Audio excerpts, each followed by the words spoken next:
Elizabeth Holmes is in prison. Theranos is dead. The world learned its lesson about blood testing startups promising miracles from a single drop. Or did it? While Holmes serves her 11-year sentence in a Texas federal prison, her partner just raised millions for a new blood testing company. Same promise. Same small samples. Different technology. His name is Billy Evans. And the company is called Haemanthus. But to understand how this happened, how Silicon Valley could possibly give blood testing another chance, we need to go back to where it all began. This is the story of Haemanthus, a company that emerged from the ashes of the biggest medical fraud in Silicon Valley history. Tonight, we'll explore how Billy Evans, the partner of Elizabeth Holmes and father of her 2 children, convinced investors to bet millions on blood testing again. We'll investigate whether this is a genuine attempt at innovation using legitimate science, or whether Silicon Valley has learned nothing from its most expensive lesson. We'll hear from experts and whistleblowers about why some are sounding alarms, while others see something different this time. And we'll explore the real science behind Raman spectroscopy and photonics, legitimate diagnostic technologies that could either save lives or become the next chapter in a cautionary tale. The stakes couldn't be higher. Because this time, everyone is watching. The question isn't just whether the technology works. It's whether redemption is possible in the shadow of fraud. To understand Haemanthus, we must first revisit Theranos. In 2003, 19-year-old Stanford dropout Elizabeth Holmes founded a company with an audacious promise. Hundreds of medical tests from a single finger prick of blood. The idea was revolutionary. Traditional blood tests required vials of blood drawn from your arm. They were invasive, expensive, and time-consuming. Holmes promised to change everything. Her device, called Edison, would run comprehensive panels from just a drop. It would be faster, cheaper, and available in every pharmacy. The vision captivated Silicon Valley.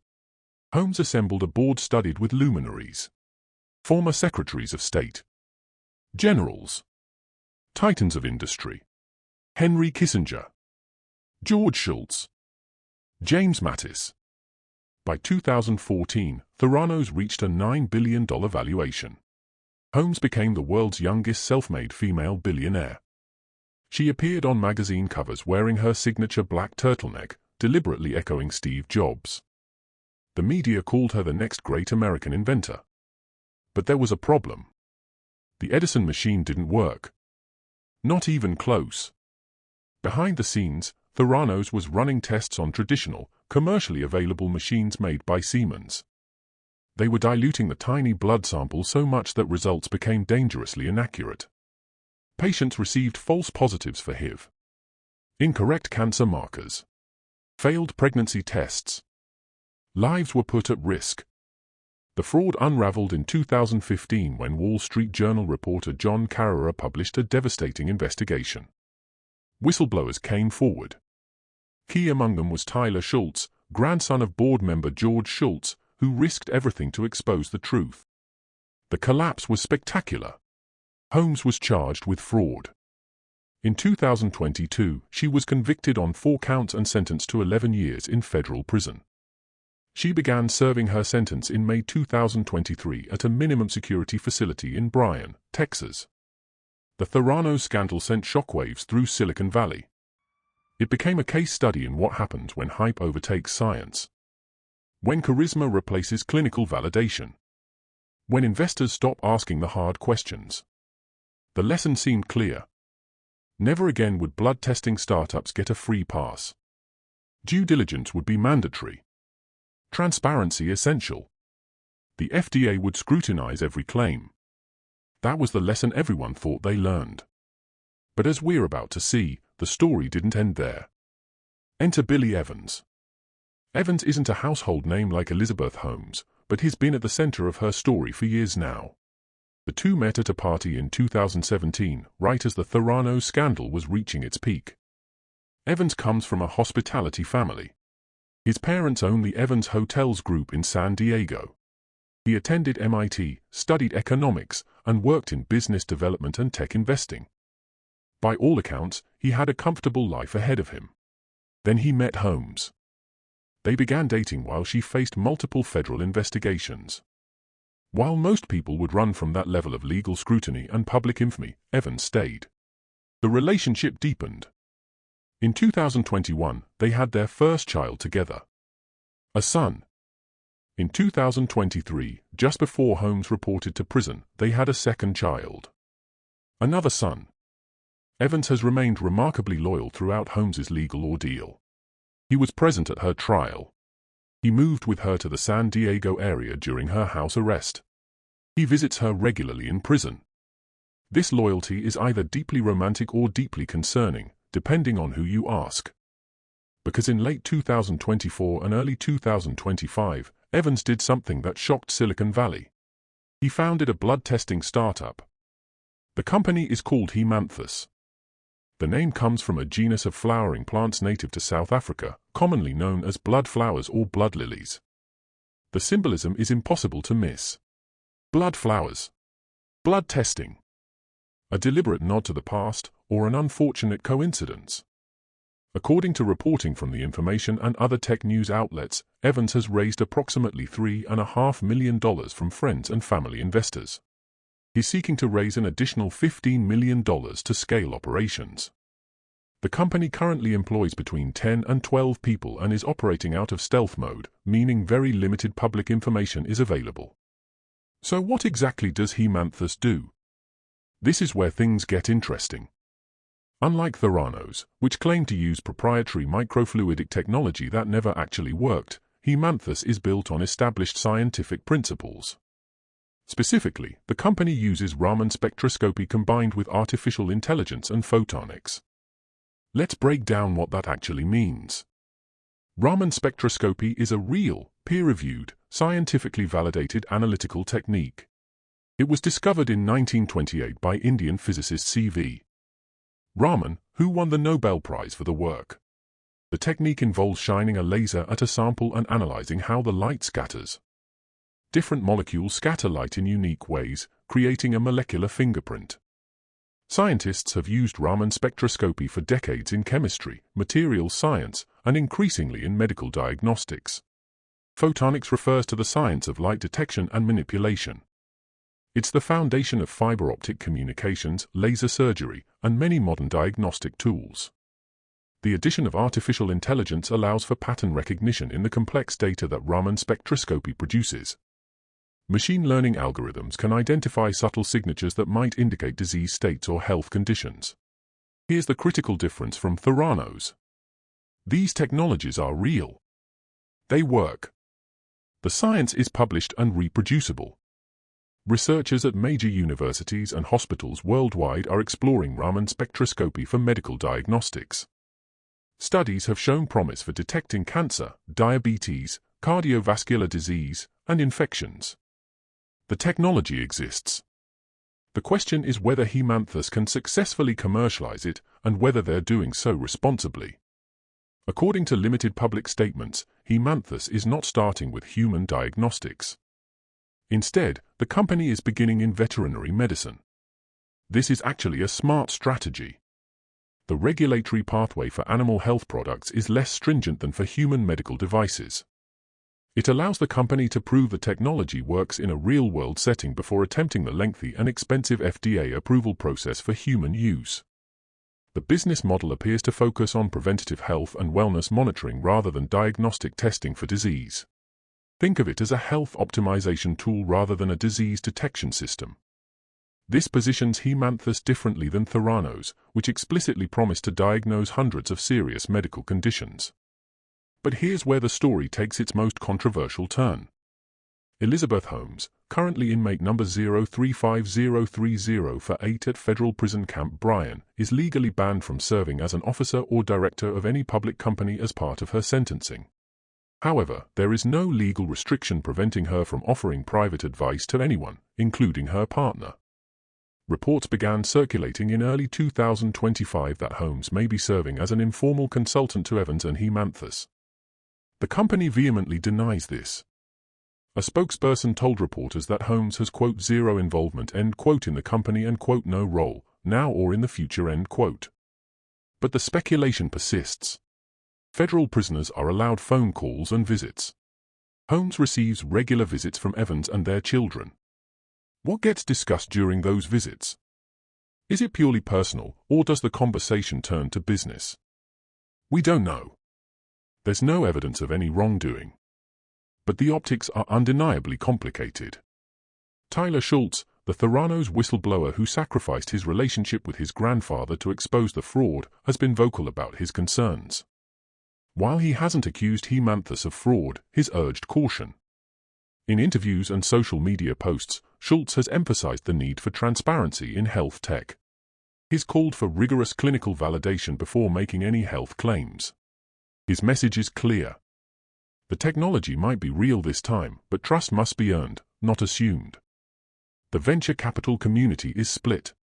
Some investors see Haemanthus as a redemption story, a chance to apply the lessons learned from Theranos to build something legitimate.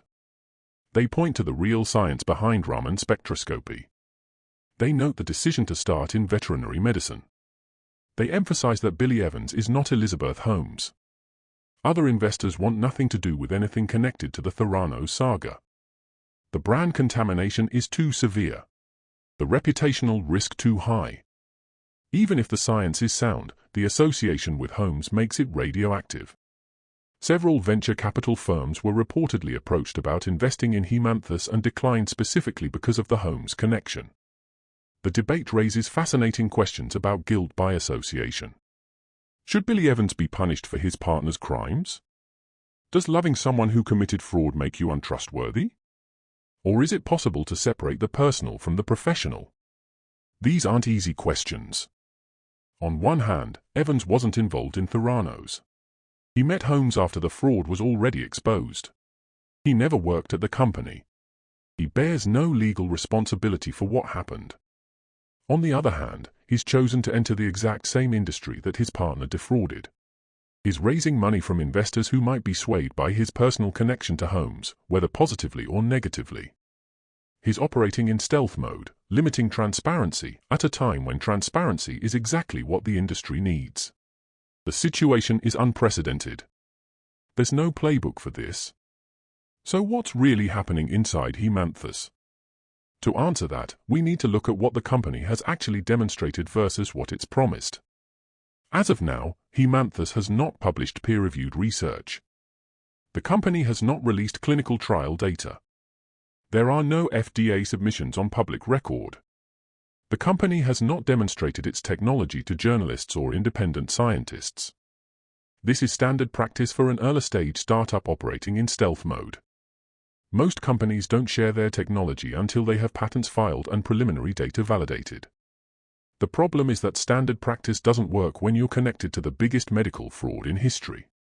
The bar is higher. The scrutiny more intense. Fair or not, that's the reality Haemanthus faces. What we do know is that the company is hiring. Job postings have appeared for optical engineers, data scientists, and veterinary specialists. This suggests active development work. The focus on veterinary medicine appears genuine. The company has reportedly begun early conversations with veterinary clinics about pilot programs. None of this proves the technology works, but it does suggest a methodical approach rather than vaporware. Compare this to Theranos, which famously had partnerships with Walgreens and Safeway before having a working product.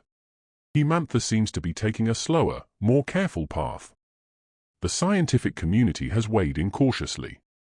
Experts in Raman spectroscopy acknowledge the technology's potential but emphasize the challenges.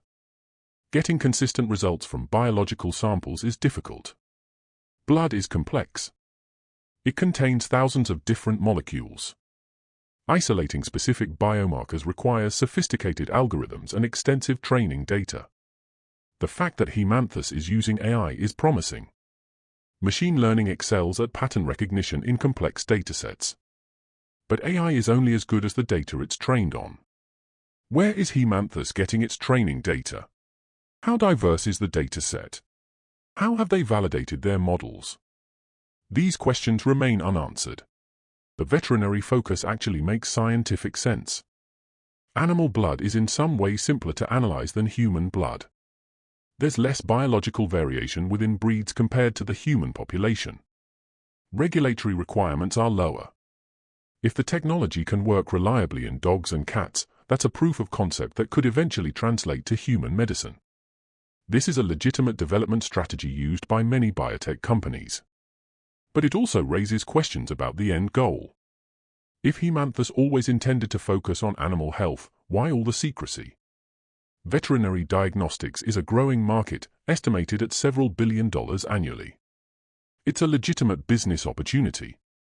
Unless, of course, the plan is to eventually pivot to human diagnostics once the technology is validated. That would make the stealth mode more understandable. But it would also increase regulatory scrutiny. The specter of Elizabeth Holmes looms over everything. Even if she truly has no involvement in Haemanthus, her presence is felt. Every decision Evans makes is viewed through the lens of Theranos. Every piece of marketing language is scrutinized for echoes of Holmes's deceptive pitches. It's an impossible situation. How do you convince the world you're different when you're romantically entangled with the person who personifies medical fraud? Some argue Evans should have chosen a different industry entirely. Healthcare diagnostics has been poisoned by Theranos.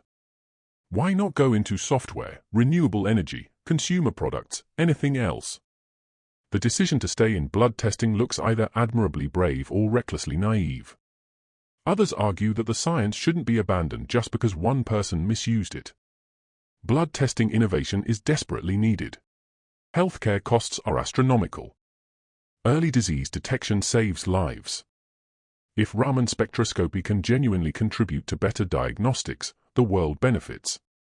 Should we really let Elizabeth Holmes's fraud prevent legitimate scientific progress? It's a valid point, but it ignores the human element. Trust matters in medicine.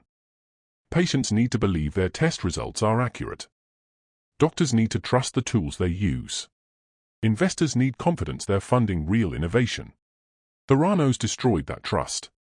Rebuilding it will take years, perhaps decades. Haemanthus is attempting that rebuild in the harshest possible spotlight. So where does this leave us? As of today, Haemanthus remains a small, early-stage startup working in relative obscurity. The company has not been accused of any wrongdoing. No regulatory agencies are investigating. No whistleblowers have come forward. The technology it's based on is scientifically sound. The decision to start with veterinary medicine is prudent. By all objective measures, Haemanthus might be exactly what it claims to be. A legitimate attempt to commercialize real science. But context matters. Perception matters. In medicine, where lives are literally on the line, trust matters most of all. The Haemanthus story forces us to confront uncomfortable questions about redemption and association. Can someone connected to fraud ever be trusted in the same industry? Should they be allowed to try? What level of transparency do they owe to a skeptical public? There are no easy answers. If we say Evans can never work in blood testing because of his relationship with Holmes, we're punishing someone for another person's crimes. That seems fundamentally unfair.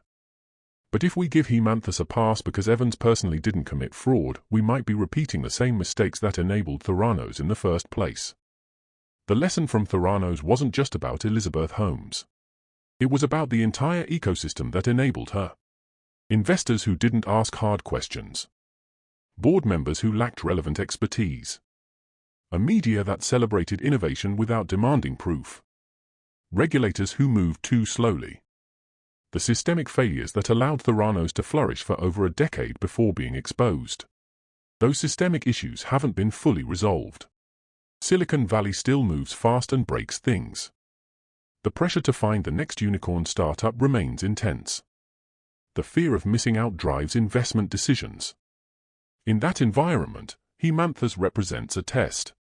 Have we actually learned anything? The answer will become clear in the next few years. If Haemanthus publishes rigorous scientific data, if it submits to regulatory review, if it operates with radical transparency, then maybe this really is different. Maybe Billy Evans can build something legitimate from the ashes of fraud. But if the company continues operating in stealth mode, if claims aren't backed by data, if questions go unanswered, then the skeptics will be proven right. The ghost of Theranos will have claimed another victim.